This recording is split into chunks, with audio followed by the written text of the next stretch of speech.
तो ये कहना कि बिहार में शराब नहीं बिकती है तो फिर लोग पीते कैसे हैं और मिलता कैसे है, तो ये सवाल तब जाके उग्र हो जाता है जब जहरीली शराब से मौत हो जाती है। तो जो बिहार की सत्ता में बैठे हुए लोग हैं वो बिहार के लोगों को जहरीली शराब से मारने का जो षड्यंत्र है उसमें ये लोग कामयाब हैं। और आज तक तो विधानसभा के भीतर भी कई बार हम लोगों ने इस बात को रखा, बाहर भी रखा, लेकिन कोई सुनवाई तो है नहीं।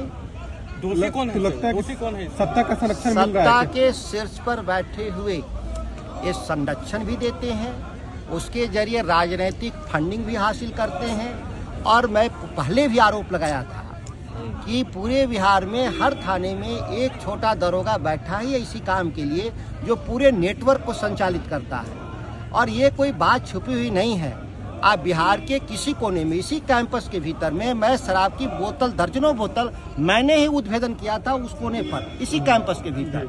आज तक जांच का रिपोर्ट आया, जब अति सुरक्षित एरिया जो बिहार विधान परिषद का पूरा एरिया है उसमें दर्जनों बोतल, आप ही लोग उस खबर को दिखाए भी थे। और आज तक उस जांच रिपोर्ट का क्या हुआ?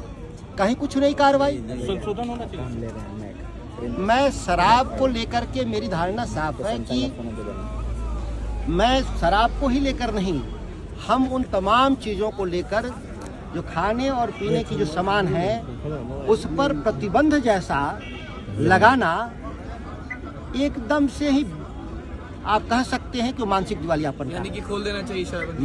मैं दूसरी बात कह रहा हूँ, आप प्रतिबंध नहीं लगा सकते। आप अवेयरनेस के जरिए उनको लोगों को काउंसलिंग के जरिए शराब पीने की जो सिस्टम है उसको आप समझाना चाहिए कि स्वास्थ्य के लिए हानिकारक है। इस नज़रिए से यह क्रिमिनल एक्ट का हिस्सा नहीं है, यह सिविल एक्ट का हिस्सा है। और बहुत सारे चीज़ ऐसे हैं जो गलत हैं, लेकिन उस सभी चीज़ों के लिए जेल भेजना ये जायज़ नहीं है।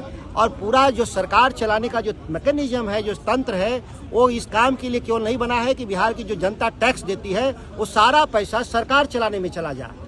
डेवलपमेंट के लिए भी पैसा होता है, आपको विकास करने के लिए पैसे मिलते हैं, उस सारे पैसे का अपव्यय आप करते हैं, जेल बनाते हैं, पुलिस लगाते हैं, जुडिशरी की इंफ्रास्ट्रक्चर को बढ़ाते हैं। इस काम के लिए सरकारें नहीं होती। सरकारें न्यूनतम खर्च में चलनी चाहिए और अधिकतम उसको डेवलपमेंट करना चाहिए।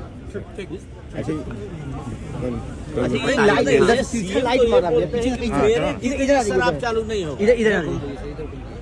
अगर एक आदमी जीने के लिए, जीते जी मुख्यमंत्री जी कहते हैं जीते जी नहीं बंद करेंगे, मतलब एक आदमी अपने जीने के लिए इस राज्य के हजारों लोग को मार दिया। जहरीली शराब से जो मौतें हुई हैं, शराब पीने से मौतें नहीं, जहरीली शराब से।